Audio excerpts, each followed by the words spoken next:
Salut Valentin. Salut Laurent, ça va? Donc ben, ça va bien et toi? Ça va, ça va. Malgré les bousculades, parce qu'on va parler d'un sujet chaud aujourd'hui. Hein. Ouais, quand même. Quand, Enfin, quand je parle de c'est, bousculade, c'est ça, plutôt tendu. ça bouge beaucoup sur le sujet actuellement, quand même, ouais, relativement. Donc ben, déjà, présente-toi, voilà, Valentin, Rocket Links. Qui Alors es-tu? voilà, Que fais-tu? je suis le country manager de Rocket Links, donc qui est la plateforme d'achat et de location de liens la plus utilisée en France, je pense. Également, je suis consultant SEO pour une agence web marseillaise qui s'appelle Novaseo, et je fais également du freelance à côté, en fait. Mais aujourd'hui, je suis surtout là en tant que consultant de Rocket Links, on va dire. Donc la plateforme d'achat et de location de liens. Donc Rocket Links, explique-nous un petit peu en quoi ça consiste. Alors, en fait, on est une sorte de tiers de confiance qui va mettre en relation les annonceurs qui souhaitent acheter des articles sponsorisés ou louer des liens et les sites médias qui, eux, souhaitent en vendre ou louer des liens sur leur site. Le but étant que les annonceurs aient accès à un catalogue de sites francophones de qualité dans lequel ils peuvent piocher et contacter rapidement des éditeurs. Et pour les éditeurs, c'est pour leur permettre d'arrondir leur fin de mois, voire gagner des sommes relativement intéressantes d'argent. Si je me souviens quand on en avait discuté, c'était au SEO Camp à Bayonne. Puis moi je te disais bon, de toute façon, bien sûr que je valide l'achat de liens, c'est un truc qui est indispensable. Par contre, je l'ai jamais validé via une plateforme. Après, tu m'as expliqué un peu votre système quand même de filtrage. Et effectivement, c'est pas si con. Donc, est-ce que tu peux aller un petit peu plus dans le détail Ça dans comment marche. vous essayez de filtrer les espions de moteurs qui essaieraient de venir voir ce qui se passe à l'intérieur? Alors déjà, je pense que le plus important, c'est les articles ou les liens qui sont achetés ou loués sur Rocket Links, il n'y a aucun footprint. Tout est fait manuellement, il n'y a pas de footprint qui permet de remonter à la plateforme et encore moins au client du coup. Déjà, c'est important parce que toutes les plateformes qui sont fait griller dans ce style-là, je pense notamment à l'américain Textlink Ad ou à notre copain français Bezea, à qui c'est arrivé il n'y a pas longtemps, avaient un footprint qui permettait à n'importe quel SEO qui s'utilisait Majestic ou Ahref de le tracer l'entièreté du réseau en à peu près une demi-heure, je pense. Ouais, c'était, je crois que, je sais plus si c'était Bertimus ou, je crois que c'était Bertimus sur Twitter qui disait effectivement si tu roules avec un gyrophare, t'as de la Voilà. fumée fluo qui sort de ton pot d'échappement et puis en hurlant à travers la fenêtre mort aux flics, peut-être que il risque Et de le plus t'arriver un problème important- quoi. donc voilà, je pense que le plus important, c'est l'absence de footprint. Ensuite, pardon, on a mis plusieurs sécurités en place. Donc déjà, tous les annonceurs, en fait, on les filtre. C'est-à-dire que quand un annonceur s'inscrit sur la plateforme, son compte n'est pas validé automatiquement. On va l'appeler, on va vérifier que c'est une vraie société, une vraie personne. On va discuter avec lui pour savoir s'il est vraiment intéressé par la plateforme, s'il a bien compris le fonctionnement, etc.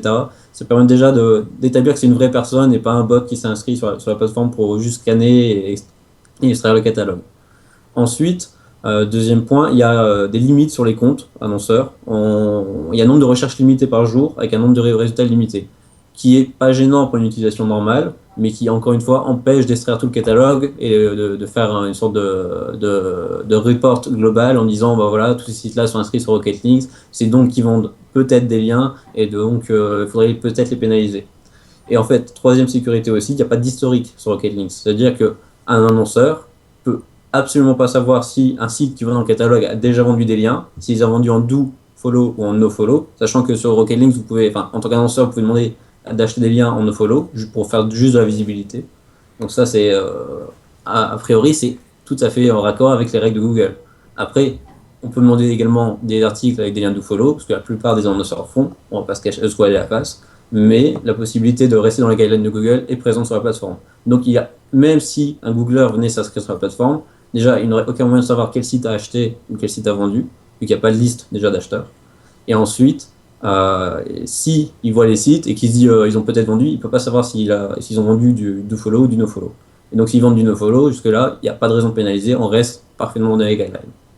Ouais, non, effectivement, c'est là-dessus que tu m'as convaincu. Enfin, tous ces paramètres m'ont convaincu sur le fait que bah, finalement, ouais, on pouvait faire une marketplace de transactions d'achat-vente, de liens, sans forcément bah, augmenter le facteur risque comme l'ont fait ceux que tu as cités auparavant, quoi. Voilà. Maintenant, un lien, ça vaut combien? Alors là, ça va forcément dépendre du support. Si tu achètes dans une thématique concurrentielle comme, je vais dire une bêtise, de la voyance ou du rachat de crédit, et que tu cherches à avoir un lien sur un site d'autorité, forcément ça va coûter un peu plus cher que si tu prends un site sur un lien sur un site de mode qui est tenu par ce que j'appelle une blogueuse du dimanche. C'est pas négatif, ça veut dire que c'est une blogueuse amateur qui va poster peut-être une fois tous les 15 jours ou une fois par mois un petit article qu'elle aura rédigé en un quart d'heure. Il y a une différence entre les blogs comme ça et les sites d'autorité.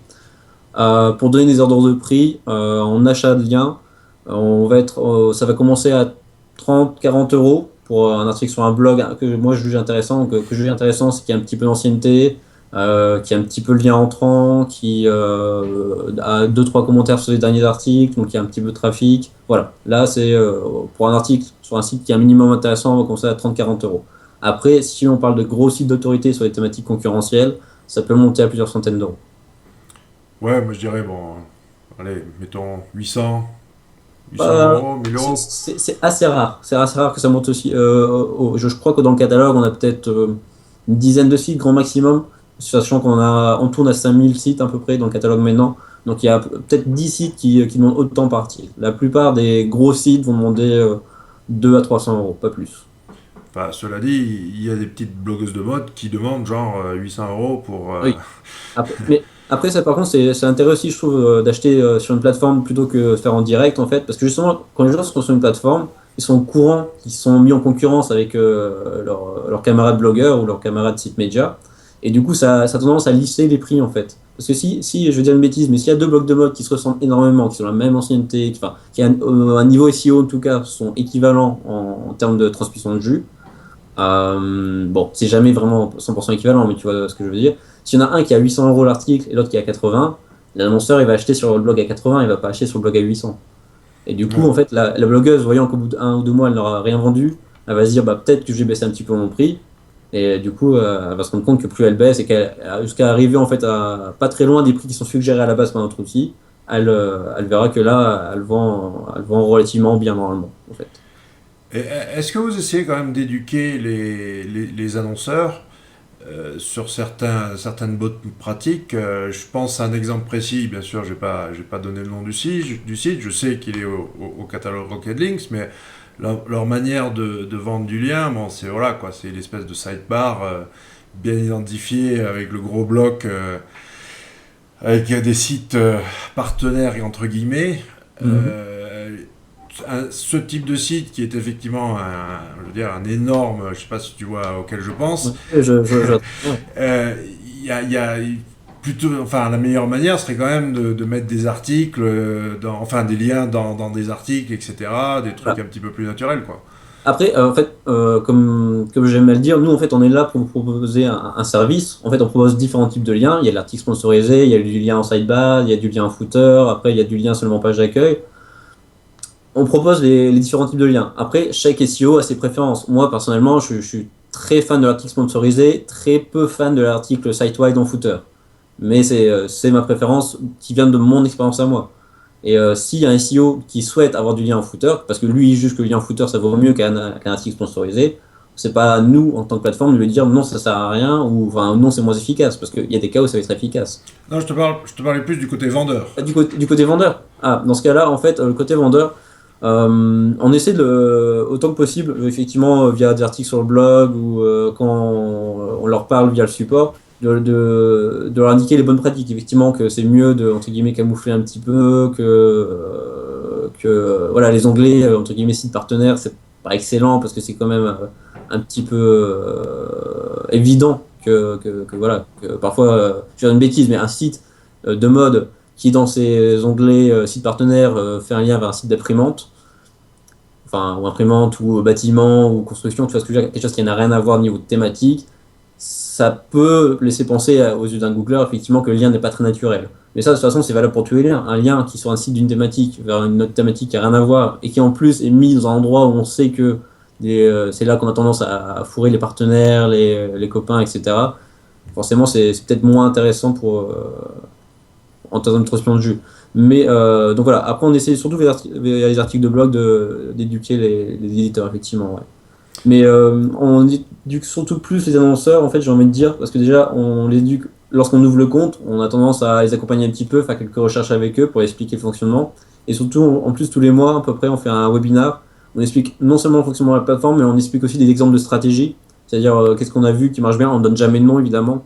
Mais on dit, par exemple, on a vu un gros site de e-commerce, par exemple, faire telle stratégie qui peut être tel achat de lien, tel achat de lien, tel achat de lien, et que ça a été efficace sur à peu près autant de temps, en fait. Il y a, J'aurais peut-être dû commencer par cette question, parce que c'est intéressant, même si je connais l'histoire. Euh, D'où ça vient Rocket Links, Maxime? Enfin, on l'a même pas cité. Si tu nous écoutes, Maxime, salut. Et comment ça a été créé et pourquoi? Alors, en fait, c'était créé par deux frères, Guillaume et Maxime Dokitonon, donc qui sont au début responsables de l'agence CW, qui est une agence parisienne, à Montrouge, pour être précis. Et en fait, eux-mêmes pratiquaient via leur agence pas mal l'achat et la location de liens. Et un jour, ils se sont dit, on va créer une plateforme pour notre utilisation personnelle en tant qu'agence, une sorte de catalogue de tous les gens avec qui on a communiqué pour ça. Et ils se sont rendus compte en fait que l'outil était tellement pratique que ils étaient sûrement pas les seuls SEO qui auraient envie d'utiliser ça en fait. Et bien qu'il y ait des plateformes américaines comme Thanksgiving ou même Buzza qui existaient déjà à l'époque, il n'y avait rien d'aussi gros en France en tout cas. Sans footprint et aussi gros en France il n'y avait pas. Donc ils se sont dit il y a sûrement un marché pour ça, il y a sûrement un besoin surtout pour ça en fait de la part des SEO. Et donc ils se sont dit on va l'ouvrir au public. D'abord ils ont contacté pas mal d'éditeurs et après ils ont ouvert au public une fois que le catalogue était suffisamment étoffé pour que ce soit un minimum intéressant pour les annonceurs. Et là effectivement ça a plutôt bien marché parce que excuse-moi il y a pas mal d'annonceurs en fait qui comme moi d'ailleurs à l'époque, j'étais utilisateur de la plateforme avant de la rejoindre en tant que country manager. Je me suis rendu compte qu'en fait je passais beaucoup moins de temps à contacter des éditeurs via la plateforme où je pouvais contacter 10-20 personnes en quelques heures et avoir des retours relativement positifs. Enfin, du moment qu'on reste dans la thématique et qu'on reste dans une fourchette de prix qui correspond plus ou moins à ce que l'éditeur a demandé, on a des réponses positives à 90-95% sur la plateforme. Parce que les gens s'inscrivent volontairement pour vendre du lien. Donc, ils sont là à la base pour le faire. Tandis qu'en contact en direct, déjà, il y a une partie de gens qui veulent absolument pas entendre parler de vente ou de location de lien. Ensuite, il y a la partie qui a des tarifs un petit peu démentiels, parce qu'ils savent pas que sur un blog qui en est créé il y a 2 mois, qui a 2 articles et qui fait 20 visites par jour, un article à 800 €, ça risque de pas le faire. Et après, il y a ceux qui vont mettre du temps à répondre tout simplement. En fait. Donc, Ouais, même l'achat du site complet vaut pas ça, quoi. voilà, parfois, ouais, effectivement, il y a des gens qui proposent Enfin, j'avais testé en direct aussi avant de passer par les plateformes, et parfois, je suis tombé sur des belles perles, des gens qui n'avaient jamais entendu parler de SEO, de leur vie, et qui, du coup, effectivement, m'ont rendu des articles un petit peu moins chers, je pense, que j'aurais trouvé sur certaines plateformes, mais ça, j'ai envie de dire, c'est la perle rare qui est l'exception qui confirme la règle plutôt que l'inverse. Et généralement, on va tomber sur des gens, effectivement, qui savent que vendre des articles, ça se fait, mais qui n'ont pas très bien conscience que ils ont beau avoir un design parfait, que leur site est très beau, qu'ils ont une communauté Facebook avec 1000 abonnés, c'est bien. Mais que moi, en tant que SEO, si leur site a 2 mois et qu'il a 20 articles, je ne vais pas payer 800 € pour un lien sur ce site-là. Sauf si le site est amené à grandir. Bon, après, chaque SEO estime le potentiel de chaque site, mais tu vois ce que je veux dire. Ouais. Généralement, on préfère payer pour un site déjà établi qu'un site en devenir. Il y avait un conseil que tu avais donné à Paris, là, au restaurant Level, qui était assez intéressant parce que il y en a qui finalement, je sais pas, bon, allez, tu as 2000 €, tu te tracasses pas, tu prends tous ceux qui sont à 30-40 € et puis basta, quoi. Mm. Et finalement, ça peut marcher aussi. C'est une stratégie qui est assez efficace, effectivement. Enfin, j'ai toujours remarqué sur les thématiques que j'aime. Enfin, je dis facile, mais pas en termes de concurrence, mais en termes de nombre d'éditeurs, en fait. Tout ce qui est voyage, mode, ou même chez Crédit, Voyance, etc., il y a pas mal d'éditeurs. Et du coup, il y a beaucoup d'éditeurs pas chers aussi. Il y a aussi des pas chers. Et effectivement, c'est ce que j'appelle un CP de luxe, en fait. C'est le CP, enfin, un communiqué de presse SEO que je pense que tout le monde connaît dans le milieu SEO, mais qui généralement est posté sur des sites assez, comment dire, pour Google, à mon avis, identifier un site de CP, il sait le faire et c'est très bien le faire. c'est pas très compliqué. Il y a quelques exceptions près de personnes à qui j'ai parlé. Généralement, les sites de CP sont pas très bien camouflés, on va dire. Tandis que acheter un article sponsorisé pour aller, je veux dire, 30 euros sur un site qui est naturel en soi, c'est-à-dire la personne a peut-être, surtout que les sites à 30 euros généralement sont assez récents ou sont vieux mais n'ont pas des métriques SEO fabuleuses, donc n'ont pas beaucoup vendu. Ça peut être intéressant parce qu'on peut être une des seules personnes à avoir un lien sur ce site qui généralement est dans la thématique et qui en plus c'est un site sur lequel si vos concurrents veulent avoir un lien, ils vont galérer parce qu'ils vont chercher pendant des heures. Enfin, traquer un profil de lien, c'est facile. Contacter la personne sans savoir que le site est sur Rocketlinks, etc., pour savoir si on peut négocier un article nous aussi, etc., ça prend quand même un temps monstrueux. D'accord. Je tenais quand même à préciser que les vrais communiqués de presse existent, Oui, qu'il y a faites des relations presse et publiques, c'est les CP, c'est une espèce de merde qu'on inventé les SEO, mais c'est pas ça. oui, ouais, on est d'accord. Les vrais communiqués de presse, quand on a les moyens de le faire, enfin, je vais dire une bêtise, hein, mais imaginons je m'appelle Danone ou Coca-Cola. C'est sûr que ma campagne de communiqué de presse va sûrement beaucoup plus m'apporter le lien que si je faisais des CP en mode SEO, hein. Ça, c'est Non, il n'y a pas besoin d'être Danone ou Coca. Moi, je dis à partir du moment où tu as quelque chose à raconter, c'est le sûr. truc, c'est toujours, voilà, comme dit Laurent Perra, on communique sur quoi. Voilà. Mais tu peux vendre des vis et des boulons et avoir une histoire à raconter qui peut faire percuter les journalistes derrière, quoi. C'est sûr. Bon, après, c'est toujours plus facile quand tu es une startup dans le milieu du high-tech que quand tu vends des parpaings en bois, hein. Ouais, je sais pas, j'ai quelques exemples. Mon... Qu'est-ce que je pourrais trouver comme exemple? Une société qui vend des forfaits de télécom là, tu vois, Mm. aux entreprises, qui s'appelle Grasshopper. Grasshopper, ça veut dire criquet ou sauterelle, je sais plus en anglais. Mhm. Et je veux dire, c'est pas sexy quoi. C'est des minutes de téléphone. Ben, qu'est-ce qu'ils ont fait en fait? Ils ont envoyé aux blogueurs et aux journalistes des sauterelles grillées au chocolat. Pas mal, pas mal. Mais ils n'ont pas mis leur communiqué de presse avec. Les mecs ont ouvert ça, ils ont dit qu'est-ce que c'est ce truc un peu bizarre, enfin voilà, des sauterelles au chocolat. Et ils ont laissé les gens chercher en fait. Et finalement, bon, ils ont laissé, bien sûr, c'est assez facile de laisser ensuite des traces sur Google pour que Oui. tu Donc sois. ça remonte, ouais. Voilà quoi. Et ils ont fait, je crois qu'ils en ont envoyé, je sais plus, c'était 2000 ou 5000, je sais plus, mais ils ont eu une presse énorme, quoi. Ils sont passés sur genre CNN, ABC, New York Times, compagnie, quoi. Après, enfin, t'étais pas là, mais c'était à Lille, le Succom de Lille. En fait, j'ai fait une petite conférence comme à Bayonne et j'avais dit un truc en fait que je trouvais, enfin, quelqu'un avait dit quelque chose comme toi et j'avais répondu que l'un n'empêche pas l'autre en fait, parce que ce que j'ai déjà vu faire assez rarement d'ailleurs, c'est étonnant, mais moi je trouve que c'est une très bonne stratégie. C'est quelqu'un lance une campagne de communiqué de presse réel. Je parle pas des communiqués de presse SEO, mais une communiqué de presse réel ou une campagne de presse tout court et ou s'il lance une campagne c'est le truc qui est très à la mode en ce moment, content marketing, c'est-à-dire qu'il fait un article vraiment fabuleux qui, de base, naturellement, va s'apporter quelques liens. Rien n'empêche en fait de renforcer une campagne comme ça par l'achat ou la location de liens pour un peu lancer le buzz ou au contraire encore plus camoufler l'achat de liens. Parce que un article qui est acheté, bon, c'est déjà très dur à retracer. Mais en plus, si l'article acheté correspond à un moment où vous avez lancé une campagne de presse sur tel sujet, je veux dire, par exemple, je reprends un exemple de Grasshopper.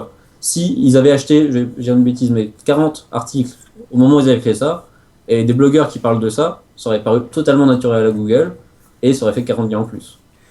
Il y a la technique qu'on utilise, mais depuis la nuit des temps, pour ceux qui ne le savent pas, je viens du marketing et de la com, et c'est un truc qui, enfin, voilà, moi je faisais ça au début des années 90. T'achètes une pub dans un canard ou à la télé ou ce que tu veux, et au commercial, tu lui dis, ben, je veux à côté un article organique, quoi. Et à 100% des fois, vous allez avoir aussi observé dans les magazines que vous feuilletez, vous allez avoir une pub, et puis quelques pages plus loin, il y a, il y a, il y a le même produit qui apparaît de manière naturelle, entre guillemets, quoi. Voilà. Enfin, pareil, j'ai un peu la même origine que toi. Je viens du milieu de la com et du marketing, mais offline en fait à la base. Et c'est pour ça en fait voilà, j'ai toujours en haute estime en fait tout ce qui est relations presse, relations publiques, et pour moi c'est très utile le SEO, mais enfin, tout ce qui est achat et location de liens, donc qui est un petit peu artificiel, peut appuyer des campagnes comme ça en fait. C'est pas parce qu'on fait de l'achat de liens qu'on est un grand méchant Black Hat. Au contraire, on peut être très white en base et juste renforcer ses actions avec entre guillemets un petit coup de pouce via de l'achat ou de la location en fait. Bon, merci Ou du Google. SEO tout court en fait. Ouais, je crois. Peut-être les effets bénéfiques de Panda et Pingouin, c'est que les gens commencent à comprendre qu'il faut sortir du mode bourrin. Bon, après, comme je dis toujours, hein, pourquoi cette fille chier à travailler correctement alors qu'en faisant la quart de la moitié de n'importe quoi, ça marchait. C'est sûr. Mais aujourd'hui, il faut peut-être être un petit peu plus subtil et rentrer dans ces bonnes pratiques. Mais ces fameuses bonnes pratiques, elles ne sont pas nouvelles, elles existent depuis toujours, on sait comment ça fonctionne. Mm. Et le meilleur lien, il s'achète d'une manière ou d'une autre. Hein. C'est comme, je veux dire, voilà, c'est comme en amour. Hein. Bah, Il y a toujours une transaction, quoi.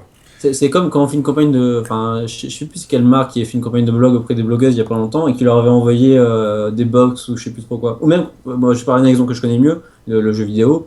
Je crois que c'était Borderlands ou quelque chose dans le genre qui avait envoyé des coffrets collector au site de jeux vidéo américain.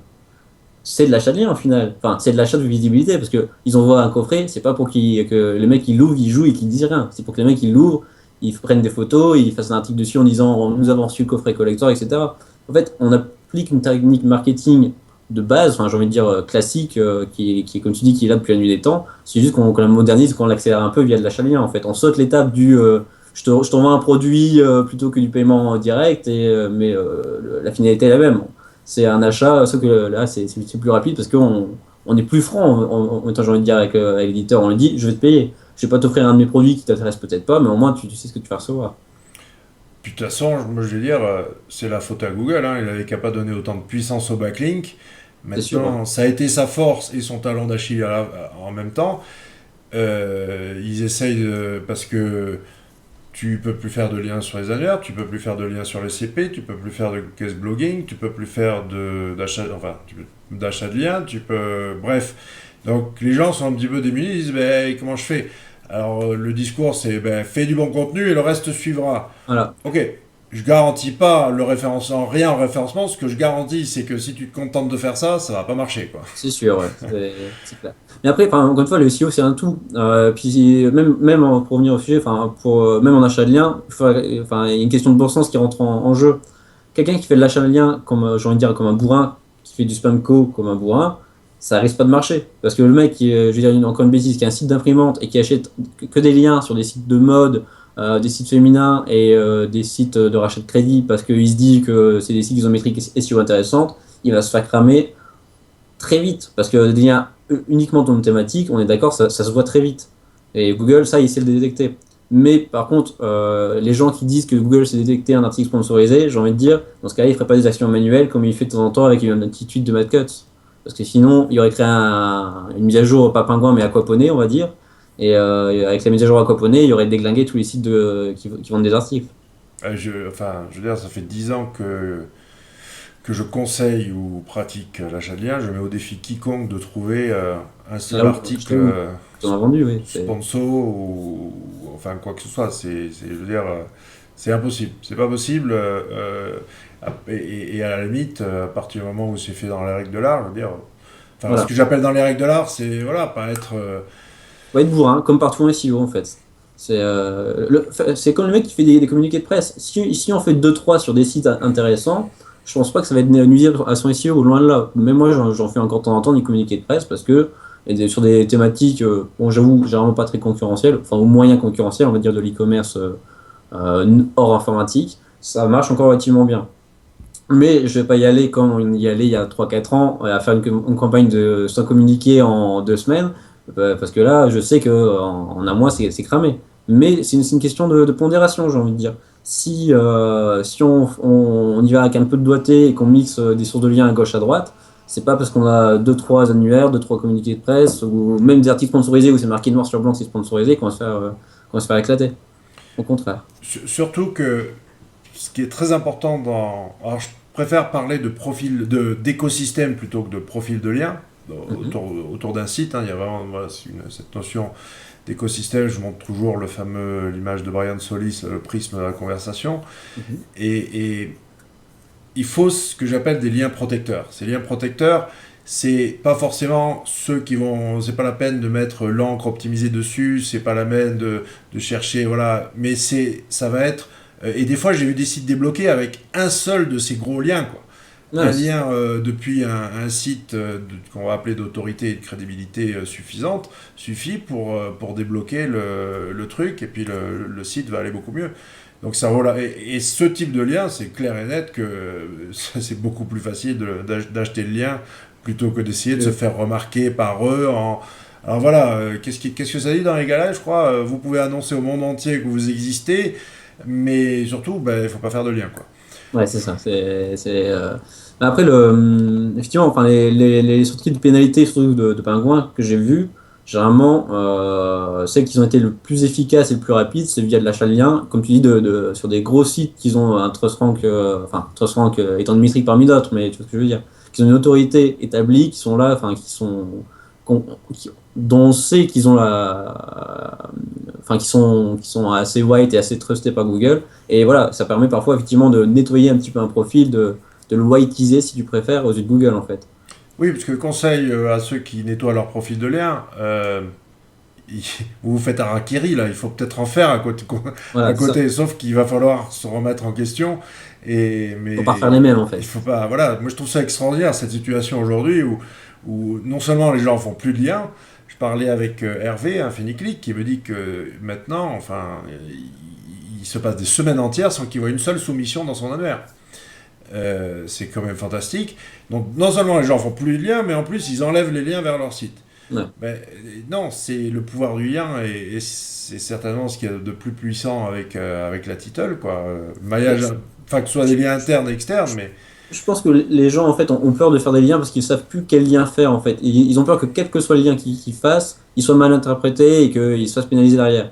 Sauf qu'en fait, j'ai envie de dire, Google a bien réussi sa psychose parce que avec Penguin, il y a dégommé quoi? Il y a dégommé des profils qui étaient généralement soit très sales, je veux dire, donc ils avaient que des liens de sites de faible qualité, etc. Ou, ou qui étaient optimisés mais à mort.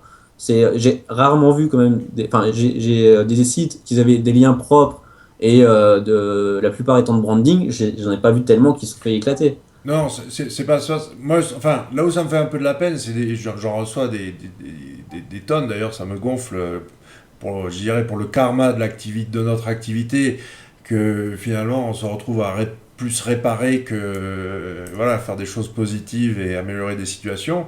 Donc, le rôle de pompier, c'est pas trop mon kiff, mais il y a par exemple, je me rappelle d'une dame, elle faisait des faire-part, elle faisait, j'ai peut-être dû arrêter son activité parce que elle faisait des faire-part personnalisés de mariage. D'accord, ouais. Donc Donc voilà. assez concurrentiel quand même. Ouais, mais je veux dire, faire part personnalisé de mariage, c'est pas la grosse industrielle, hein, c'était la Ouais, petite c'est sûr. artisan qui faisait avec ses aquarelles des faire part. Euh, Effectivement, elle avait utilisé un système d'échange automatique ou je sais pas quoi, bon bref quoi. Mais c'est pas une spammeuse, c'est pas une tricheuse, et pourtant elle est traitée en tant que telle. C'est le seul problème que j'ai moi avec l'attitude de Google, c'est que là c'est plus les spammers, les SO, les tricheurs, non, on sait calibrer tout ça, on sait jauger le facteur risque, on sait assumer. Voilà. Mais ces pauvres gens qui sont dégommés par Google aujourd'hui, et ils sont victimes d'avoir fait du référencement à la papa, d'avoir lu Des voilà, articles de base il y a 4 5 ans et ou on me même disait mieux, que ça c'est. des forums, des posts de forums qui datent d'il y a 10 ans, quoi. Et puis c'est tout, hein. Il y a pas, c'est pas des gros vilains, quoi. Donc, bon, voilà, j'en avais déjà parlé plusieurs fois, c'est des armes de guerre psychologique qui sont utilisées depuis la nuit des temps pour comment atteindre, en atteignant un minimum de cibles, avoir un maximum d'impact, Parce que et c'est réussi, hein. c'est la même histoire avec l'outil d'Isavo. Enfin, l'outil d'Isavo, enfin, moi j'appelle ça un outil de collabo au final. Ouais, ah, mais Ou d'Harakiri, hein, comme tu veux. À part très très rare cas quand même, où je crois que j'ai utilisé une fois, où j'avais des sites de scrap. Enfin, j'ai récupéré un client qui se faisait scraper son site par tu sais, tous les sites un peu dégueulasses qui scrapent ton site, qui te copient entièrement, etc. À part ce cas-là, franchement, si les liens, c'est moi qui les ai placés, je préfère les nettoyer manuellement, entre guillemets, si ils sont sur des sites effectivement un peu dégueulasses, ou si c'est même une agence avant moi qui les a placés, je préfère contacter l'agence et essayer de réparer comme ça, que de faire un disavo. Faire un disavo, c'est franchement un harakiri, et c'est dire à Google, regardez, je suis un spammer, et en plus, je te demande de m'aider maintenant que tu m'as attrapé. C'est... Ça a toujours été la règle quand on est un référenceur agressif, sans même parler de Black Hat. La règle numéro un, c'est de jamais avouer qu'on est coupable. Jamais. Ah oui, enfin, c'est... Il faut. Après, bon, c'est sûr, il y a des situations. Et même si j'avais écrit un billet disant que voilà, n'utilisez pas l'outil des aveux, etc. euh, Aujourd'hui, il y a des cas, effectivement, parce que le temps presse, le CA baisse, machin, on fait un nettoyage à la main. Puis après, il y a quand même tout un paquet de gens qui répondent pas aux mails, etc. Donc on finalise comme ça. Mais c'est clair que je cautionne pas du tout cette attitude et parfois je conseille de l'utiliser, mais vraiment en fin quand on a épuisé toutes les autres ressources, Voilà. parce que ben en face, oui, il y a quelqu'un qui a besoin quand même de récupérer du trafic et qui a son site qui est complètement déglingué, quoi. Ouais, c'est sûr. Après, par contre, je pense qu'il faut l'utiliser vraiment chirurgicalement plutôt qu'à la hache. Parce que j'ai vu des agences qui envoyaient des demandes de Diavo à la hache. Et c'est-à-dire, en gros, ils prenaient le profil, ils prenaient dans le profil de lien quasiment 80% des liens qu'ils jugeaient pas assez bien parce que c'était des liens qui étaient posés en commentaire, etc. Et ils dégageaient tout sans distinction. Moi, je trouve que c'est vraiment risqué comme pratique parce que déjà, dégager 80% d'un profil, ça veut dire que même si les liens qui restent sont bien, s'il reste plus que 20% des liens, ça va être difficile de ranker avec 20% des liens qui étaient présents. Et Mais après, en fait, c'est surtout s'ils en font pas à côté, comme je disais tout à voilà, l'heure, quoi. c'est ça. Puis, alors, après, c'est pas parce qu'un lien est en commentaire, c'est ce qu'on disait tout à l'heure, un lien quel qu'il soit, que ce soit un commentaire, que ce soit un CP, que ce soit un annuaire, etc. C'est pas. Il y a des liens qui sont plus suspects que d'autres, c'est sûr. Si dans le profil de lien, ou dans l'écosystème de liens, comme tu l'appelles, s'il y a que des spam calls sur des sites WordPress où il y a 5000 commentaires par article, ça sent pas bon. Mais je suis désolé, pour moi, un lien posé en commentaire ou en CP ou en annuaire sur un site de qualité, ou même un lien dans un article, pour revenir aux articles sponsor, dans un petit site mais thématique et qui a un bon écosystème, parce que lui, il reçoit peut-être que 10 liens, mais c'est 10 liens parfaitement naturels, dont un qui provient d'un site qui lui-même est linké par, je sais pas, gouffdurable.fr ou je sais pas quoi. Bah, c'est des liens qui peuvent valoir le coup si on gratte un petit peu sur la surface, en fait. Le facteur numéro un, c'est les encres, hein. Et je vois bien les demandes de retrait que je reçois de gens qui ont posé des commentaires chez moi, c'est uniquement des gens Ils ont des encres qui optimisées. ont mis des encres optimisées. Les commentaires en eux-mêmes sont pas du tout répréhensibles, mais c'est l'encre qui pose problème, quoi. Ouais. Bah, en fait, je pense que maintenant, en lien, il faut plus vouloir le beurre, l'argent du beurre à la crémière, en fait. Les gens, avant, avaient tendance à poser un lien optimisé vers une page interne sur un site d'autorité. Là, c'était quand même aller chercher un peu loin. Le poser sur un site d'autorité, je suis toujours d'accord. Mais la page interne plus l'encre optimisée, sur chaque lien, c'est fatal maintenant. Moi, j'ai envie de dire déjà beaucoup plus de branding. Et de toute façon, même un lien de branding, je veux dire, nondemarque.com, depuis vers la page d'accueil du site, si le lien provient d'un site d'autorité, bah, le jus va découler ensuite de la page d'accueil de votre site sur vos pages internes et ça montera dans tous les cas en fait.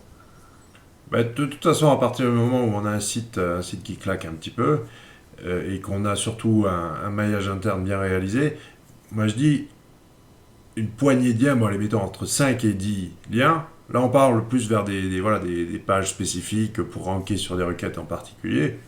5 à 10 liens, déjà, ça C'est fait largement suffisant, oui. c'est suffisant, hein. Et en tout cas, moi je conseille 80% des liens de ce fameux écosystème qui doivent être non SEO. Et ça, Voilà. c'est pas post-pingouin, j'ai toujours conseillé ça, quoi. Mm. Et c'est ce que j'ai appliqué. j'ai encore checké avec Cognitive SEO, je sais pas si tu connais là. Ouais, si, enfin, j'utilise pas personnellement l'outil, mais enfin, j'ai vu une démo, et c'était pas un collègue, c'était pas mal. Ouais. Et ils ont mis en place un outil une fonctionnalité de détection de liens non naturels, machin. Bon, après, leur algo, c'est vrai que c'est assez facile de voir comment ils détectent. C'est un peu à la hache, ça, justement. Ouais, mais j'ai foutu mon site. Euh, si je mets si j'ai mis consultant en référencement, j'avais 100% de liens naturels. J'ai rajouté SEO et je suis monté à un incroyable 3% de liens. Enfin, j'étais même pas dans le rouge, quoi. C'était du orange, voilà. Ouais, ouais. Et tout ça pour dire que finalement, oui, j'ai jamais vraiment travaillé ces La requêtes en requête. particulier, etc. Et même si je les travaille, ça sera de manière homéopathique. Ouais. Mais en amont, il y a eu des choses de faites pour essayer de construire un site qui va plaire au moteur, quoi. Puis même, enfin, je pense que le contexte du lien est beaucoup. Enfin, même si l'encre a toujours un poids qui est phénoménal, c'est clair. Le contexte du lien a pour moi un poids de plus en plus important. Je préfère un lien brandé, c'est-à-dire nomdedomaine.com sur un site qui est dans mathématiques vers mon site, qu'un site avec une encre optimisée, enfin un lien pardon avec une encre optimisée sur un site qui n'a rien à voir avec mathématiques. Parce que pour moi, Google, il sait faire la différence entre une page qui parle de robe et une page qui parle de jeux vidéo. Et le site de jeux vidéo qui fait un lien brandé vers mon site de jeux vidéo, et ben Google, il sait détecter que c'est deux sites de la même thématique et donc que c'est beaucoup plus cohérent et que du coup le lien est beaucoup plus valide, j'ai envie de dire, qu'un lien qui vient un peu de nulle part en fait. Ah oui, tu viens de nous expliquer le Topic Sensitive PageRank qui est implanté Ouais. dans l'algo depuis 2003, été 2003 si je me souviens bien, et qui effectivement, cette histoire de glissement sémantique, comme dit Mathieu, ou ce que j'appelle moi le cocon sémantique, et Sylvain, lui, il utilise quoi? La continuité sémantique. Enfin, Ouais. c'est toujours Totalement. la même histoire. Mais le topic scientifique PageRank en français, ça veut dire PageRank thématique. Ah, par Mhm. contre, si vous googlez PageRank thématique, je crois pas qu'il y ait vraiment de Il n'y a ressources pas vraiment là-dessus. d'article, non, effectivement, sur le sujet, je pense. Si vous googlez Topic Sensitive PageRank, vous allez tomber sur le document officiel, enfin, issu de l'université de Stanford. Regardez, c'est assez intéressant et c'est très facile, hein. Ils ont pris les 17 catégories de demos. Et c'est pour ça d'ailleurs que l'annuaire des Moz était intégré à Google pour qu'ils voulaient voir comment on utilisait le cheminement entre les différentes catégories, etc. Et puis voilà, c'est pas non plus très sorcier de comprendre comment ça marche, mais c'est sûr que là, deux thématiques similaires ou complémentaires est sans doute le critère numéro un pour moi. Euh, Après, bon, je veux dire, acheter un gros PageRank, ou que ce soit en achat de lien ou en même avec la technique de l'expirer, si c'est pas dans Oui, la thématique, je le prends, quoi. oui, enfin, Ouais. voilà, après, c'est une question de dosage comme tout. Je vais dire une bêtise, mais on me propose un lien sur google.fr, comme la CNIL en a eu il y a pas longtemps, là. Ça a beau être un site, je vais voir un site qui est pas dans la thématique des moteurs de recherche, je prends le lien, hein. Je crois que n'importe quel SEO le prend. Oui, non, mais quand on parle de gros PR, voilà, c'est ça, c'est du 7, du PR7, Voilà. éventuellement du 6, mais bon, même encore. Mais en dessous de ça, non, il faut vraiment Voilà. rester dans la thématique, quoi. Mais c'est sûr que voilà, un site d'autorité globale, qui donc a un pair 7 ou supérieur, un lien, c'est toujours intéressant. Après, enfin, le pair, encore une fois, je suis toujours un peu touchy avec ça parce qu'il y a des pairs, parfois on se demande un petit peu comment ils ont été obtenus et en grattant un petit peu, on se rend compte que le site a peut-être un pair, mais il n'y a peut-être pas vraiment de jus derrière. Mais les vrais PR7, donc je veux dire une bêtise, mais les sites de gouvernement, enfin, ou même les sites d'associations de temps en temps, où là, parfois, il y a des liens qui sont obtenables de manière plus facile qu'on croirait et tout à fait légal, hein. Je parle juste en prenant son téléphone généralement. Ça reste des liens très intéressants, ouais. Il y a un gars qui avait fait, je sais plus l'article là, mais euh, bon, il y en a un sur les mairies là qui a fait un truc très malin en France là. Je sais plus c'était quoi sa bidouille, là, je sais plus quelle info il repompait, il a envoyé ça à toutes les mairies et ils l'ont tous affiché en fait sur leur site, quoi. Mais il y a un gars qui a fait une ressource pour expliquer les Jeux Olympiques aux enfants. Mhm. Et voilà, il a chopé du lien depuis le site officiel des JO, quoi. Ouais, c'est vraiment le meilleur lien qu'on puisse avoir. Mais le problème, c'est que ces liens-là, c'est quand même également les plus durs à obtenir. On n'a pas toujours le temps parfois ou les moyens, selon le client, pour aller chercher des liens aussi qualitatifs en fait. Ben, moi j'avais évalué, si on veut vraiment rédiger une ressource qu'on va appeler de référence, hein, tu parlais de Mhm. content marketing, mais que ce soit voilà, un tuto, un machin, un truc, moi je dis ouais, c'est plusieurs dizaines d'heures. Hein. J'évalue à 40 heures le boulot, que ce soit de rédaction, puis après tout ce qui est autour, pour vraiment avoir un article qui déboîte, quoi. Ouais, c'est Donc sûr. c'est clair que Et c'est après, assez ça consommateur, reste quoi. une stratégie relativement risquée niveau retour sur investissement parce que là où tu achètes ton article, tu sais que pour autant, tu auras un lien et puis point barre.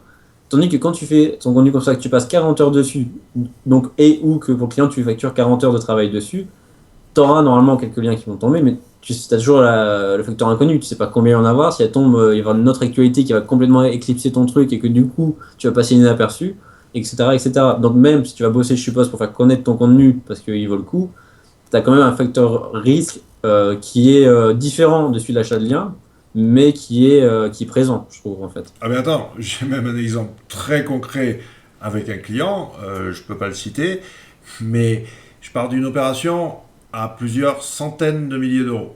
Un Mhm. truc vraiment énorme, avec une com excellente. Je veux dire, le communiqué de presse, d'ailleurs, il était tellement bien fait. Ça a été repris par tous les grands médias dans une niche spécifique, hein, pour Mhm. l'automobile, sauf qu'il n'y a pas eu un seul backlink. Voilà, Mais je c'est parle bien de pas un seul.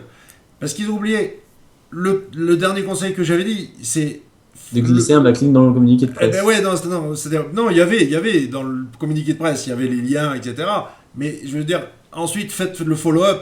Ah oui, bah C'est oui, pas faut tout rappeler les gens, de. leur demander, enfin voilà, Et ouais, c'est-à-dire que ce qui se passe, c'est que vous pouvez paraître dans un magazine papier ou un journal, et voilà. ensuite ça va être repris sur le web, mais le backlink, il va pas se transformer magiquement, Et puis automatiquement. papier va apparaître Voilà. magiquement dans l'article web, voilà, c'est sûr, ouais. Et en plus, là où c'est compliqué, c'est que chaque organe de presse a des systèmes compliqués, mais le meilleur. En tout cas, il faut que vous arriviez à contacter les personnes en charge du web.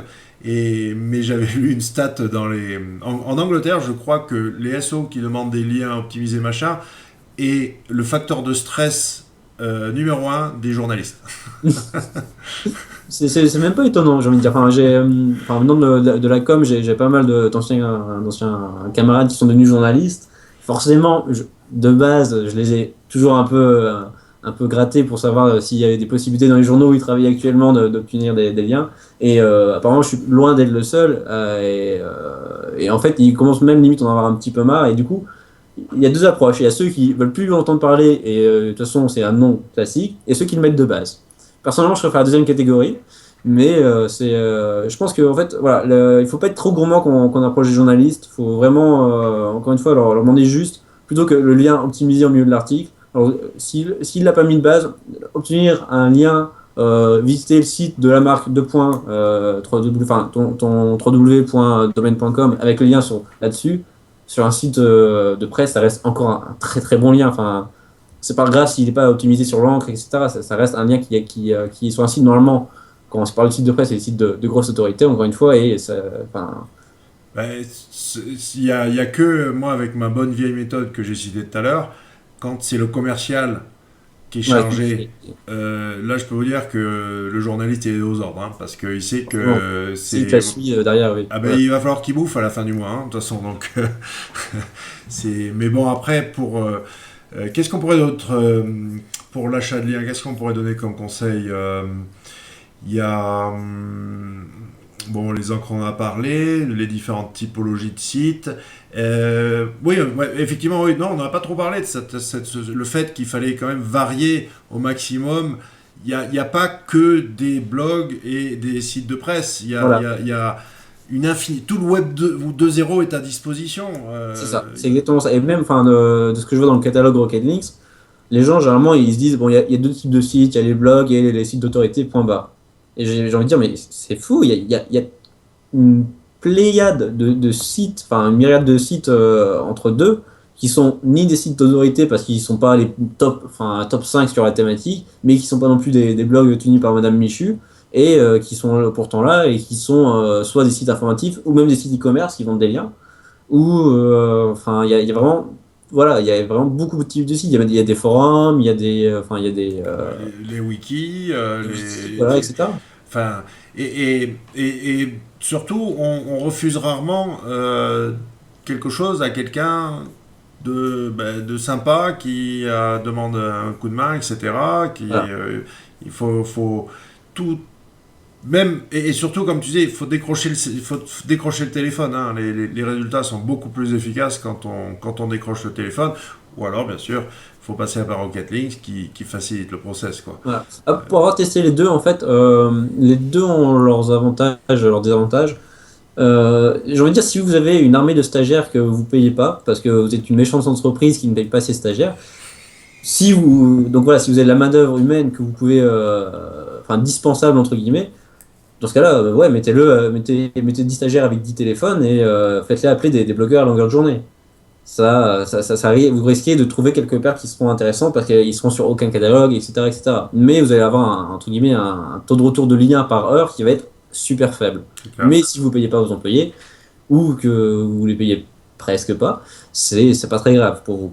Tandis que si vous êtes une entreprise à peu près normale qui paye ses employés normalement, si votre employé obtient un lien moyen, je parle même pas d'un lien extraordinaire, un lien moyen tous les 2 jours, ça va peut-être pas être super rentable ni pour l'agence ni pour le client en fait. C'est Tandis clair. que s'il passe par une plateforme, il peut contacter 20, 30, 40 personnes qui, en plus, ont généralement un taux de réponse positif très fort en quelques heures. Et du coup, autant le client que l'agence vont s'y retrouver au niveau financier plus rapidement. Après, l'un n'empêche pas l'autre. C'est pas parce qu'on passe par des plateformes pour, entre guillemets, ratisser large sur les gens de notre thématique, que quand on voit tel site dans notre thématique ou tel site qu'on juge intéressant sur lequel on aimerait bien faire rien, quand on voit qu'il est pas sur, enfin, ce qu'il est sur aucune plateforme, rien n'empêche d'envoyer un mail et ou de décrocher le téléphone et de dire bonjour, je suis représentant de telle société, j'aimerais voir ce qu'on peut faire ensemble, etc., etc.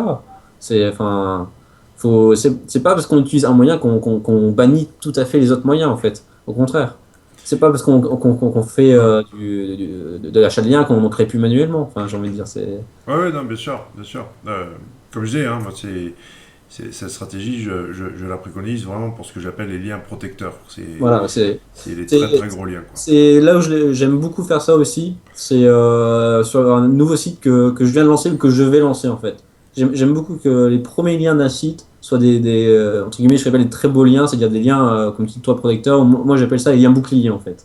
C'est le lien qui permet en fait, je trouve, d'asseoir une certaine autorité, une certaine crédibilité vis-à-vis de Google en se disant, bah, si ces premiers liens viennent de sites aussi trustés que ça, c'est que ça doit être une entreprise qui en vaut le coup, etc. Et ça permet parfois d'être un peu moins propre derrière, je trouve. Après, je dis pas qu'il faut faire le bourrin non plus. Encore une fois, il faut être un minimum cohérent, un minimum prudent. Mais ça permet, quand on a des beaux liens en premier sur un site, de donner une naissance propre au site et en cas de coup de pression, parce que je dis une bêtise, mais le CA tombe, mais il faut absolument monter rapidement sur certaines requêtes, d'être un peu moins propre derrière. Ah, mais c'est sûr, de toute façon, une fois qu'on a un site qui a un degré de confiance suffisant chez Google, on peut largement plus bastonner derrière, quoi. Hein. Voilà. Ça, c'est clair et net, quoi. Enfin, je dirais une bêtise, mais si un jour quelqu'un a envie de faire ranker une page Wikipédia, je crois qu'il peut la bourriner autant qu'il veut. Je pense pas que le site tombera jamais. Hein. Oui, ben, de toute façon, notre ami Paul a réussi un exploit avec la home de Mad Cuts, Voilà. mais il a pas réussi avec la partie blog.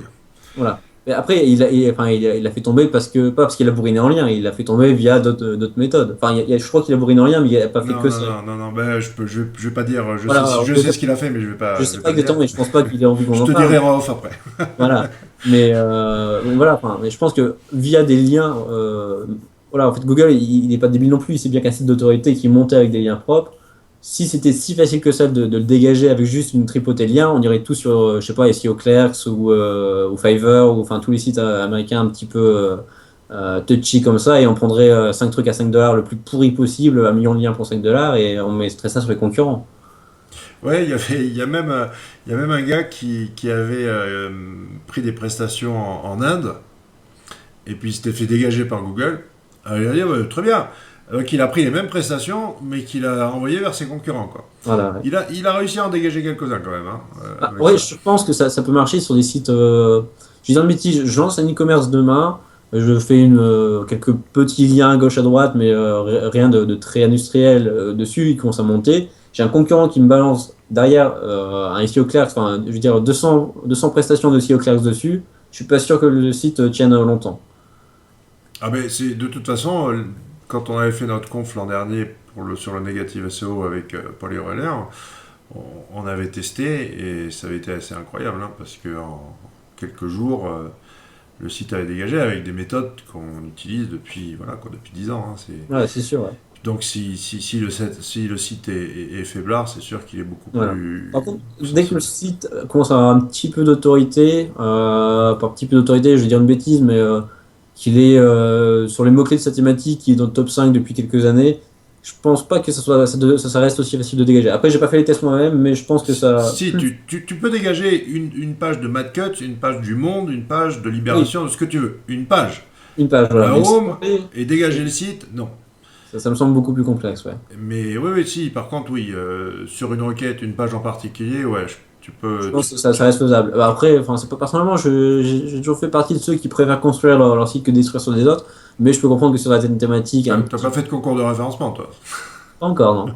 Mais voilà, après, je pense, voilà, dans les concours et ou dans certaines thématiques où de toute façon tout le monde le fait, et j'ai envie de dire, bon, c'est peut-être pas une excuse, mais tout ce qui est crédit, voyance, porn, etc., je pense que les gens doivent se donner à cœur joie l'un sur l'autre et que si tu le fais pas, entre guillemets, t'es le dernier couillon qui le fait pas. Ah, Et... mais enfin, pour avoir des clients dans cette thématique, c'est plus que ça.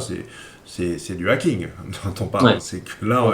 Là, ça devient vraiment touchy quand si, même. mais les mecs, ils se piratent les uns les autres. Enfin, c'est la vraie guerre, hein. Voilà. Mais bon, enfin, pour la plupart des gens qui sont des thématiques, entre guillemets, j'ai envie de dire classiques, enfin, je parle notamment de toutes les thématiques e-commerce qui, généralement, gèrent un chiffre d'affaires qui est assez monstrueux et parfois insoupçonné, et pourtant sur des requêtes qui sont au niveau concurrentiel, qui sont à des années-lumière des thématiques enfin, qu'on vient d'évoquer.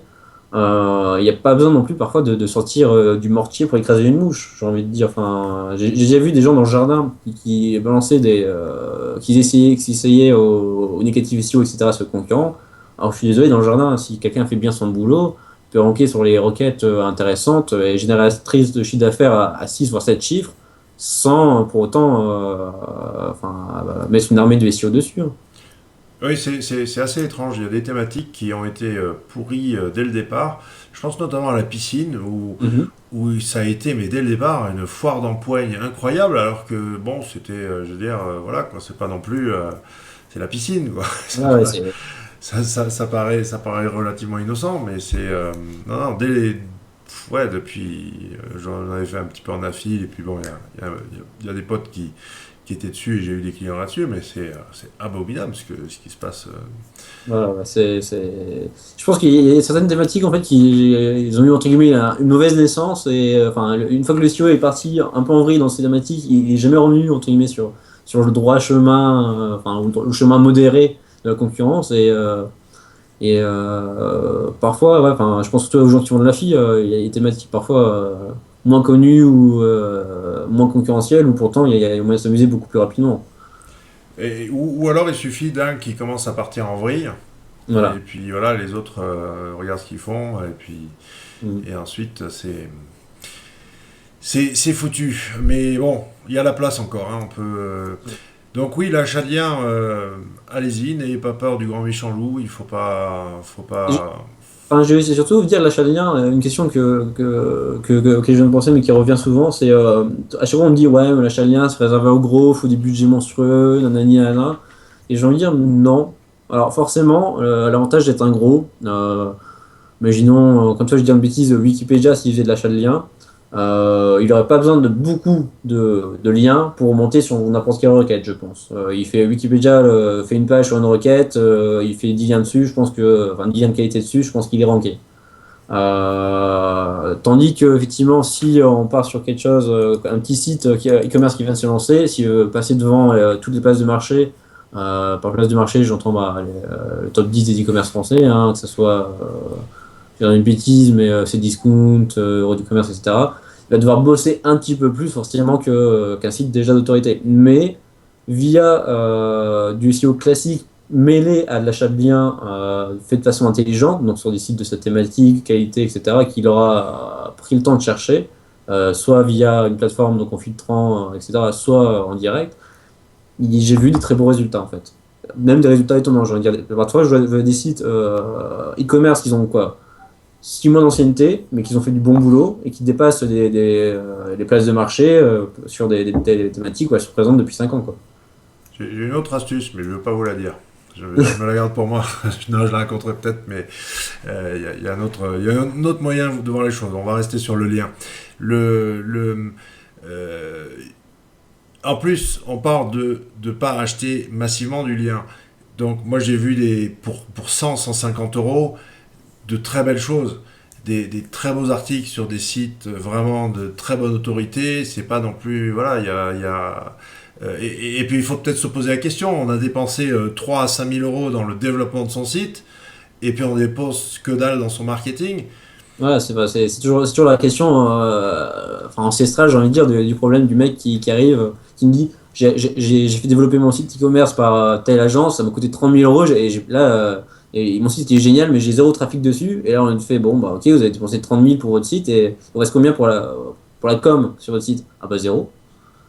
Ben Et, enfin, je veux bah, c'est dire, ça. c'est aberrant parce que tout fonctionne sur ces 80% de tous les budgets de toutes les marques, même des trucs, j'aime bien prendre l'exemple d'Apple, quoi, parce que Ouais, voilà, c'est c'est sexy, c'est machin. Ils dépensent 3% du chiffre d'affaires en recherche et développement.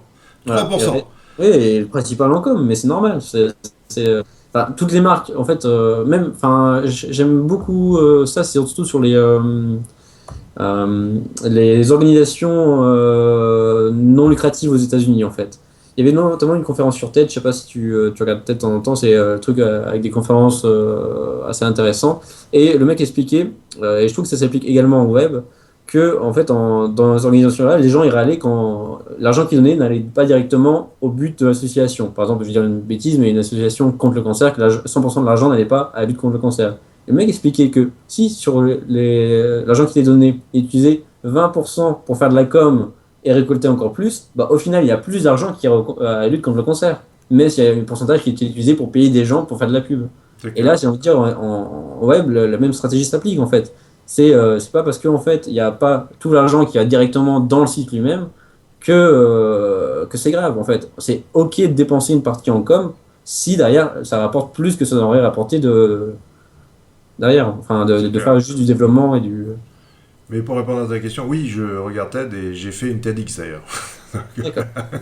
Mais pour ceux qui connaissent pas TED, oui, c'est le site numéro un d'inspiration qu'il faut voir quand on a envie de un peu travailler les neurones, quoi. D'ailleurs, il y a une conférence assez intéressante de notre fameux Matt Cutts sur son challenge de 30 jours pour les SEO. D'ailleurs, c'est ce qui m'a inspiré pour faire mon challenge des 30 jours de blogging. Je m'en étais douté, effectivement. Ouais, Je sais plus si j'avais. Non, j'avais fait référence à un autre. Parce que bon, je vais pas faire référence à Matt Cutts quand même. Bon, Ça serait mal poli. je pense que Matt Cutts fait un très beau boulot au final, parce que si tu regardes ces dernières années, il a réussi à faire croire à tout le monde que Google avait un contrôle tout à fait précis sur les liens, etc. Du coup, la plupart des gens n'osent plus en faire, etc. Alors qu'ils en sont bien loin et que finalement, il a réussi à instaurer une peur et à voir une psychose carrément de la création de liens, alors que Google est très loin de pouvoir contrôler entièrement ce paramètre. Et donc j'ai envie de dire que, enfin moi, Matt je tire mon chapeau. Il a créé une campagne de psychose comme j'en ai pas vu depuis. Ah ben, je te dis, c'est plus efficace que ce que les militaires utilisaient, par exemple, au Vietnam. Les Américains, quand ils envoyaient des flyers enfin voilà quoi, non, c'est extraordinaire, hein. Mieux que ce qu'a fait Goebbels pour Hitler, mieux que ce qu'a fait tous ces mecs-là. C'est la guerre psychologique Web 2.0 qui est un exemple parce que finalement, avec très très peu de moyens, ils ont eu un impact énorme. Donc Voilà. chapeau bas, c'est vrai. Voilà, je pense que enfin, moi j'ai beaucoup de respect pour Matt justement sur ce point-là. Je pense qu'il a mené une guerre psychologique avec brio en fait. Ouais, C'est- ouais, non, t'as raison, Par contre, c'est... ces articles j'ai tendance à lire plutôt entre les lignes que ce qu'il écrit vraiment. Ben, pour un petit peu, je veux dire, troller, j'ai eu quelques échanges avec lui par mail, mais c'était rien de vraiment impressionnant. Mais par contre, oui, j'ai un pote qui est allé déjeuner avec lui, hein. Et c'est un pote qui est de niveau, que tu connais, je te dirai après, mais qui est de Mhm. niveau ultra avancé. Je veux dire, le gars, c'est voilà, c'est un des meilleurs de France. Il a essayé de le sonder un petit peu sur des notions avancées de SEO, et il m'a dit, soit le mec, il joue bien son jeu et il fait semblant de pas, tu vois, Ouais. soit c'est une grosse bille, quoi. Parce que ce qu'on oublie, c'est il est ingénieur dans l'équipe anti-spam. Voilà, oui. Il est Et, pas... enfin, voilà, c'est ça. Il y a le crawl, il y a l'indexation, il y a l'UX, il y a plein de choses. Il intervient sur des sujets divers et variés. Mais non, l'anti-spam. Mais en plus, c'est un ingénieur. Alors, il a la chance d'être en plus communicant. Mais les choses du SEO, finalement, je sais par exemple qu'il n'y a pas d'équipe chez Google chargée de traquer les logiciels type Xrunner, Voilà. Sixmeter et tout ça. Ils s'en foutent complètement. Qu'est-ce que ça peut faire? Quelques milliers de licences de gars C'est qui... exactement ça, voilà. En fait, je pense que nous qui sommes concernés dans une bulle SEO, on a tendance à croire que les SEO pour Google c'est le monde, etc. Mais j'ai envie de dire, on est plus une épine dans le pied qu'un grizzly en phase 2 en fait. On les embête parce qu'on traficote avec la pertinence de leurs résultats, mais au final, qu'on soit là ou pas, ils n'auront pas de mal à vivre.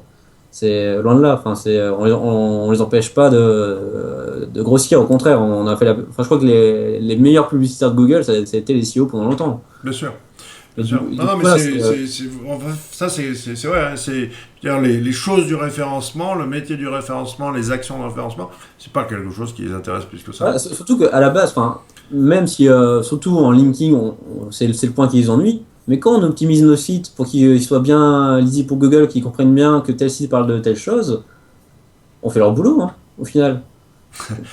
Ben, C'est, oui, alors, sauf que le SEO est toléré, voire même apprécié quand il est chargé d'optimiser l'accessibilité pour les moteurs de recherche. Mhm. Euh, Après, ça commence à devenir un problème quand il optimise. Voilà, c'est ça. Le Mais, problème, c'est que mais- avant tout était vraiment de travers. Là, il y a quand même, je veux dire, la plupart des scripts, les moteurs sont améliorés pour crawler, etc. Donc, il n'y a plus trop de véritables facteurs bloquants. Aujourd'hui, pour faire un site qui, je veux dire, qui est impénétrable au moteur, il faut vraiment être une grosse bille, quoi, hein. faut partir sur un site en flash, ou Ouais, sinon, je veux dire, voilà, après des facteurs ralentissants, on en a tous, moi y compris, peu importe, hein, je veux dire, ça n'empêche pas le schmilblick d'avancer. c'est sûr. Mais peut-être s'il y a des peut-être je mettrai en avant des problèmes de performance qui peuvent Mhm. que je vois effectivement quand on décide vraiment pédaler dans la choucroute là, oui, ça peut être Des problèmes d'architecture surtout aussi. et les problèmes architecturaux, bien sûr, si ça c'est vrai aussi, mais bon, en majeure partie, même avec tous leurs défauts, les principaux scripts, si on pense à WordPress, Magento, PrestaShop et compagnie, si Drupal peut-être Oui. qui est qui est celui, mais bon, on peut arriver à faire un Drupal qui marche bien, hein.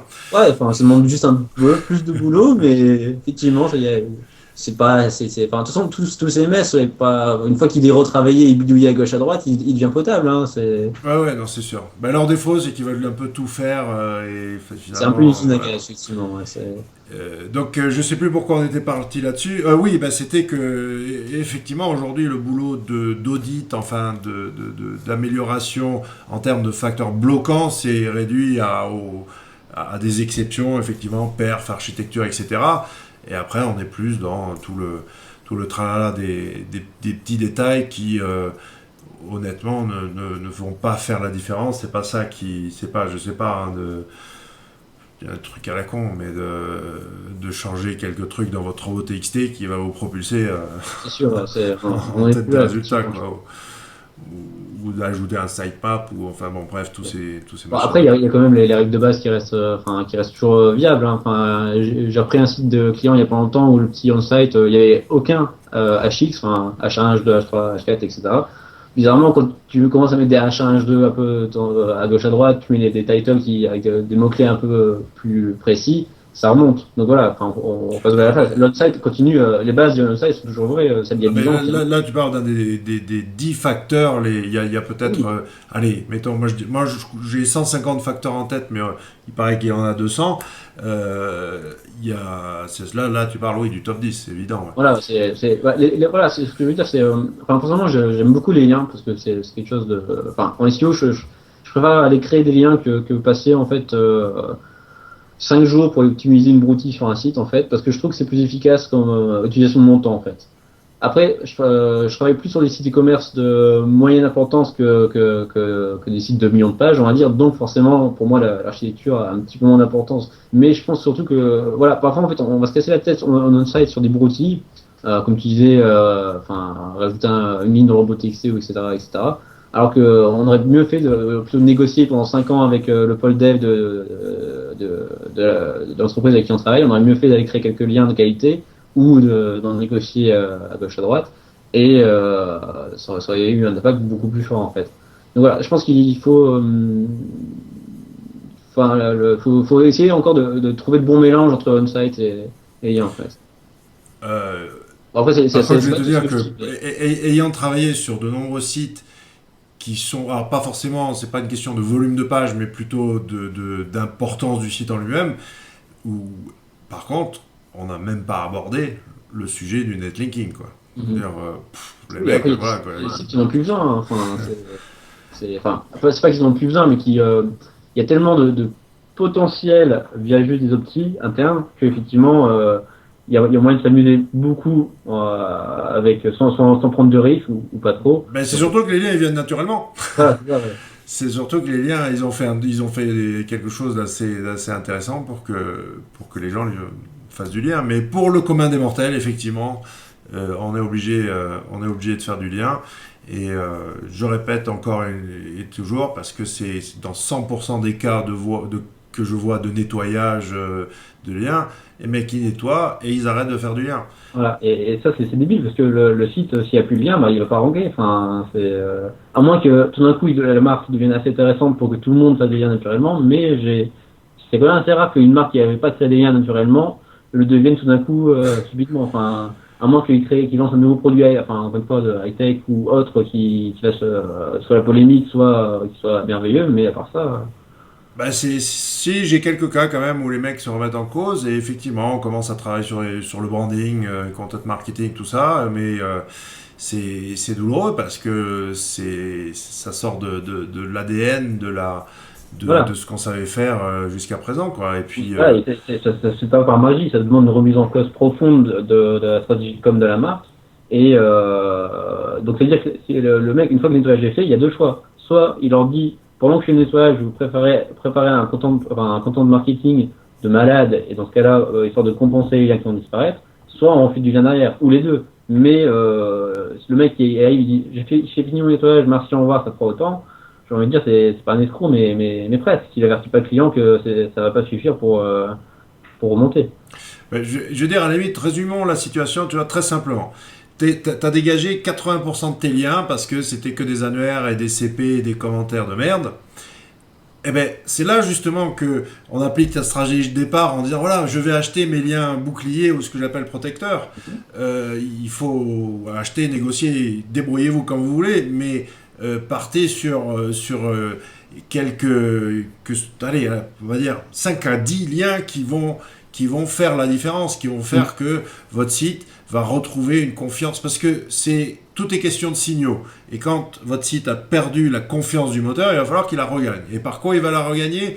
Ok, la qualité du contenu, blablabla, tout ça, c'est quand même super subjectif. Par contre, la puissance Du du lien. signal de confiance qu'envoie le lien est sans commune mesure. Ouais, il est indiscutable, c'est clair. Et pour venir, enfin, pour être très pragmatique, comme tu disais, 5 à 10 liens, même si je prends des liens assez chers, je vais partir sur des gros sites, on va dire, donc à 300 € le lien. 10 liens, ça fait 3 000 euros. enfin, je suis d'accord pour certaines marques, ça peut être un budget qui est conséquent, mais si c'est réparti, je vais dire une bêtise, mais sur, allez, ne serait-ce que 5 mois, ça fait 600 euros par mois, si j'ai pas de bêtises, c'est ça?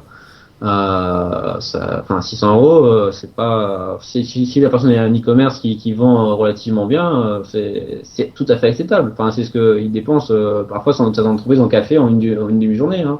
Non, non, bien sûr, non, on a peut-être, il y a peut-être une fausse idée par rapport à, une fausse perception par rapport à Voilà. combien peut coûter une stratégie d'achat de biens, alors que qu'on peut tout à fait avec des budgets raisonnables, parce que 3 000 euros, t'achètes un site, hein, mais t'en as qu'un seul, quoi. Hein. Voilà, c'est ça. Alors que là, tu peux avoir 10 sites qui te font l'équivalent d'un lien intéressant et durable. C'est ça aussi intéressant avec l'achat de lien. C'est que ton lien, non seulement une fois qu'il est acheté, enfin, en tout cas via Rocket Links, après, ça dépend des plateformes, mais là, par moi où je passe, il est à vie. Donc, il est posé, j'ai pu m'en occuper. Et aussi, ce qui est pratique, c'est que si jamais le site sur lequel je l'ai posé, il tombe pour X ou Y raison. C'est-à-dire, le mec, il fait le cingouin sur son référencement et il se prend une pénalité. Et ben, dans ce cas-là, on peut le contacter facilement quand on achète le lien. Et j'ai jamais vu quelqu'un, un éditeur, refuser d'acheter, d'enlever un lien qui avait été acheté. Un lien qui était posé manuellement en commentaire, etc. J'en ai déjà vu qui refusaient parce qu'ils n'avaient pas que ça à faire. Et entre guillemets, le mec qui l'avait posé manuellement, il, il savait que c'était une règle du jeu. Mais quand on achète un lien, le mec, il y a une relation de confiance, enfin, en tout cas de confiance qui s'installe, enfin, une sorte de code d'honneur qui est mis en place entre les participants et qui dit bon, tu m'as payé pour quelque chose, si tu veux plus du quelque chose, j'arrête de le fournir et puis point barre. Enfin, j'ai Ouais, jamais vu du coup un éditeur refuser de modifier ou d'enlever rien. ouais, bien sûr. Le, le dernier mot, parce que je vois que ça fait 1 heure qu'on papote, mine de rien, là. Ça passe vite. Effectivement, ouais. À part si tu veux battre le record de. Je crois que c'est Kevin qui l'a, hein, ou on a Kevin, ouais, dépassé. c'était une bonne heure et demie, je crois, tout à Oh, l'heure. facile, ouais, facile. Qu'est-ce qu'on pourrait dire d'autre Qu'est-ce qu'on pourrait dire d'autre là, comme ça, non, j'ai pas de. Je pense qu'on a déjà pas La mal fait le. location via l'achat, peut-être. Ça- Moi, personnellement, j'aime bien les deux, mais j'ai tendance à plus utiliser l'achat. Parce qu'encore une fois, moi, je travaille beaucoup pour des e-commerce, donc j'aime bien construire leur profil au fur et à mesure, en fait. Et au bout d'un an, de pouvoir leur dire, bah, il y a tout ça comme liens qui ont été créés de qualité pour vous. Et ils sont toujours là dans 2 ans, même si on arrête de travailler ensemble aujourd'hui. Ça les rassure, ils comprennent qu'on construit sur du long terme. Après, j'ai déjà testé pour des sites plus personnels que pour des clients la location et je l'ai vu via mon boulot chez Rocket Links utiliser la location pour des thématiques concurrentielles ou au contraire par des gros sites sur des thématiques pas spécialement concurrentielles mais plutôt ponctuelles. Par ponctuelles, j'entends les fêtes, etc., etc. Et ça peut être sympa parce que ça peut donner un boost temporaire, enfin tant que le lien est loué, sur des mots-clés on a envie d'être présent parfois 2 mois par an et le reste de l'année, on s'en fout un petit peu en fait. Et du coup, je pense que la location, ça permet une action plus rapide, plus chirurgicale, alors que quand on fait de l'achat, on va avoir tendance à construire un écosystème sur le long terme en fait. Ouais, ouais. Si, j'ai pensé à un truc. Le futur de Rocket League, c'est ce qu'il y a des. Va y avoir des. Enfin, à part si c'est secret défense, mais est-ce que. Je sais pas, il y a d'autres techniques. On n'a pas parlé de l'expiré, on va pas en parler, mais c'est. Ou le rachat de sites. Ou est-ce que vous allez créer des sites que vous allez faire monter en PR, en contenu, etc. et que vous allez. Sur lesquels vous allez vendre du lien, j'en sais rien. Est-ce qu'il y a des choses que vous avez un petit peu comme ça dans les cartons? Alors, on ne va pas créer de site pour les mettre dans la plateforme. On a déjà chacun nos propres. Enfin, moi, j'en ai quelques dizaines. Je sais que Guillaume et Maxime ont quelques centaines, je pense, de sites. Et il y en a presque aucun qui sont sur la plateforme parce justement, on n'a pas envie que les gens croient qu'on met nos sites, qu'on a monté des sites juste pour ça et qu'on les a mis dans la plateforme parce que c'est pas notre but en fait. On veut vraiment que les sites qui soient dans le catalogue soient des sites tenus par des vraies personnes en fait. Il y a quelques sites SEO, enfin SEO entre guillemets dans le catalogue dont on se doute bien qu'ils ont été créés par des SEO pour avoir un site dans telle thématique, pour faire des liens vers un client. Mais la plupart des sites qui sont dans le catalogue sont des sites réels. J'ai envie de dire, c'est des gens qui ont créé le site en se disant soit je suis un passionné de tel truc, soit je revends des trucs dans telle thématique, soit enfin, j'ai envie d'être l'autorité numéro un sur tel sujet, etc. Donc c'est ça, on a envie de le garder sur la plateforme. En nouveauté, par contre, il y a de l'appel d'offres qui a été mis il y a pas longtemps. C'est-à-dire qu'un annonceur peut. D'habitude, en fait, l'annonceur arrivait, regardait le catalogue, sélectionnait les sites, et disait celui-là m'intéresse, je le contacte, enfin, je regarde le site et je le contacte via l'outil. Maintenant, l'annonceur peut arriver et dire j'ai pas envie de, entre guillemets, de faire le tri moi-même. Je suis dans telle thématique. Je veux que les sites qui répondent à mon offre aient telle métrique, telle métrique, qui peut filtrer via les outils de la plateforme, et que leur proposition soit entre X et Y euros. Et dans ce cas-là, c'est les éditeurs qui vont faire une offre en disant bah, moi, je peux vous écrire un article de X mots qui correspond à votre brief d'ici 10 jours. Est-ce que vous êtes intéressé? Oui, non. Donc ça, en fait, on s'est dit que ça serait pas mal pour permettre aux éditeurs, en fait, qu'ils ont des sites qui sont pas forcément visibles sur la plateforme parce qu'ils ont pas des métriques SEO géniales, etc. Ou parce que pour X, Y raison, parfois les gens remplissent mal leur description sur la plateforme, enfin la description de leur site sur la plateforme, ou leur tag, etc. Et vu qu'on n'est pas Google, on ne peut pas aller scanner chaque site, l'analyser, etc. Donc voilà. Quoi qu'on a catégorisé tous les sites manuellement, par contre. C'est-à-dire tous les sites, on les a passés un par un sur chaque site pour dire toi, tu es dans la thématique maison, toi, tu es dans la thématique adulte, toi, tu es dans. etc. etc. Ça, on l'a fait nous-mêmes parce qu'on voulait pas que les éditeurs trichent et se mettent dans toutes les catégories en disant moi, je parle un peu de tout, etc. Et donc, pour revenir à l'appel d'offres, on a fait ça surtout pour que les éditeurs, en fait, qui sont pas très visibles pour X ou Y raison au catalogue, puissent avoir une chance d'être en contact avec les annonceurs et que les annonceurs puissent découvrir ces sites-là, en fait. Et pour les annonceurs, ce qui est intéressant, c'est que déjà, ils ont moins de travail de recherche à faire et que justement, on peut parfois avoir des éditeurs sur lesquels personne n'a encore acheté le lien qui vont les contacter en disant que eux sont intéressés pour leur en vendre. Et du coup, ils auront des liens vraiment uniques, en fait, vraiment qu'il y a que dans l'univers, entre guillemets, d'achat d'année qui en profitent pour l'instant. Après, en Rocket Links, pour l'instant, on est franco-français. On prévoit de s'étendre en Europe, Angleterre, Allemagne, etc. Espagne peut-être aussi. J'ai pas de date à te donner du tout là. Par contre, c'est en projet. Il faut qu'on trouve les bonnes personnes. Il faut qu'on arrive à s'implanter dans les communautés. Parce que là, en France, enfin, Guillaume et Maxime connaissaient en tout cas une bonne partie de la communauté SEO. Donc ça a été relativement facile de se faire connaître parce qu'ils avaient déjà entre guillemets la sympathie du public. Et du coup, les gens savaient que c'était des gens sérieux, qui bossaient bien, etc. Et du coup, ça n'a pas été dur de convaincre les premiers annonceurs ou éditeurs, en fait. Tandis que quand on arrive dans un pays étranger, c'est toujours un peu plus complexe. Bien sûr. Bien sûr. Après, en évolution de Rocket Links, on essaie de réduire le temps de réponse de support. On est à moins de 24 heures actuellement. On va essayer de tomber à 15 heures, voire 12 heures si possible, de temps de réponse au ticket. Donc, qui est relativement rapide, j'ai envie de dire. Qu'est-ce qu'on a d'autre là-dessus? Les webinars que j'ai évoqués tout à l'heure, on essaie de les améliorer. On ne sait pas si on va en lancer un pour les éditeurs encore, c'est sans réflexion. Peut-être qu'on va en lancer, mais peut-être moins souvent parce que là, les annonceurs, c'est tous les mois.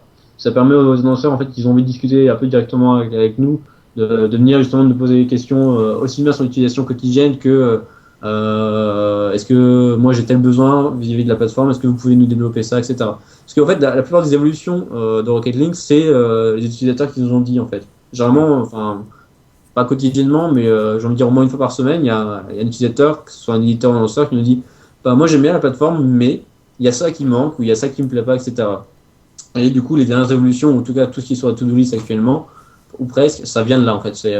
On est beaucoup à l'écoute en fait des utilisateurs et généralement les gens ont des bonnes idées en fait parce que c'est des trucs auxquels on n'avait pas pensé parce qu'on n'a pas utilisé la plateforme de cette façon-là et du coup on s'était pas dit que ça serait intéressant. Par exemple, on a mis en place un filtre il y a pas longtemps qui filtre les sites qu'on a déjà contactés. C'est idiot, ça peut paraître une fonctionnalité de base, mais il n'y a pas pensé au début parce que nous on utilisait ça pour quand j'avais des campagnes pour X clients différents.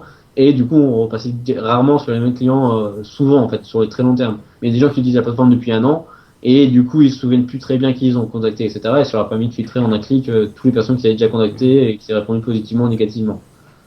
Non, en plus, vous êtes toujours présent aux événements web, etc. Donc, vous faites un bon boulot à ce niveau-là. Donc, je sais pas quand est-ce que la prochaine fois que tu apparais en public, sera quoi? Je sais pas encore. On sera une date un peu loin peut-être, mais je peux te dire qu'on sera sûrement au salon du commerce à Paris. enfin, ce sera en fin d'année, je crois.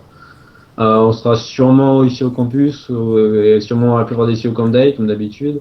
Enfin, après, faut qu'on voit avec les deux organisations. Enfin, c'est la même organisation, mais enfin, faut que l'association nous valide forcément les dates et les sponsoring. Mais je vois, c'est qu'on travaille souvent avec eux, et que c'est des gens très sympas, je pense pas qu'il y aura de problème.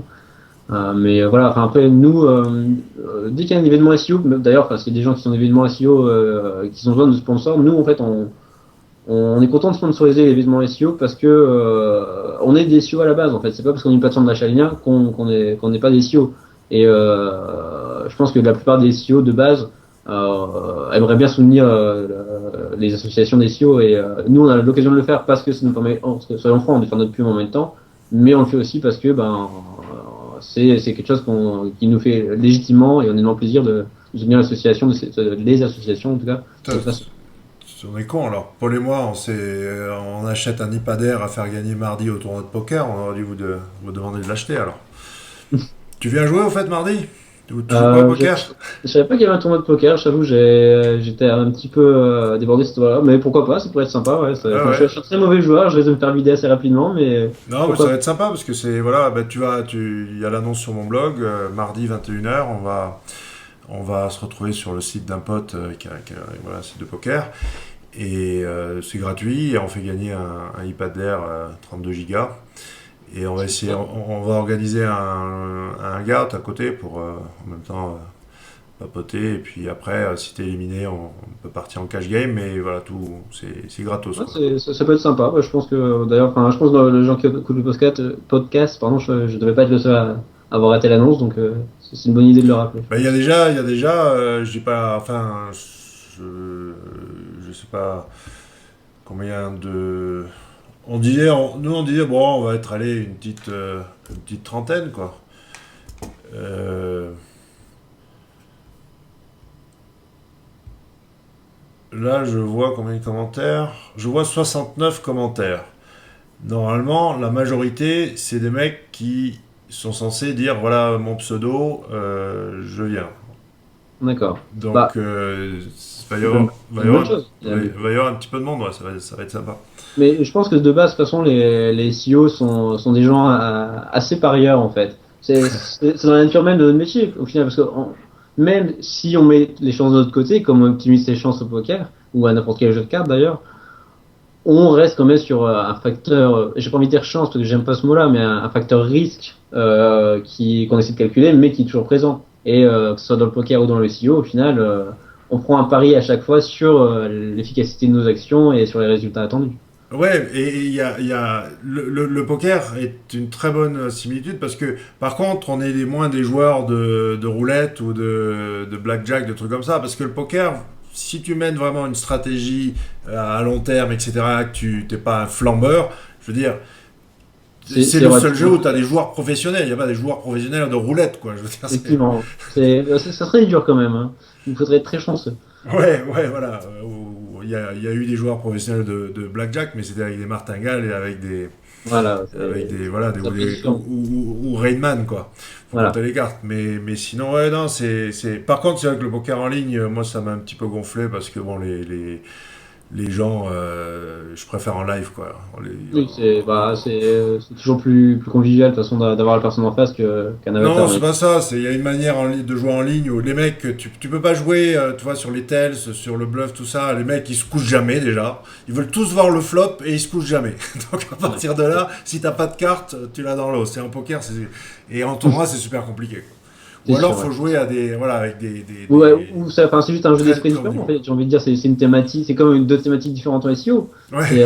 T'en as certaines où tu peux regarder les réactions des concurrents et t'en as d'autres où tout le monde cache ce qu'il fait et du coup, faut se baser sur d'autres signaux au final.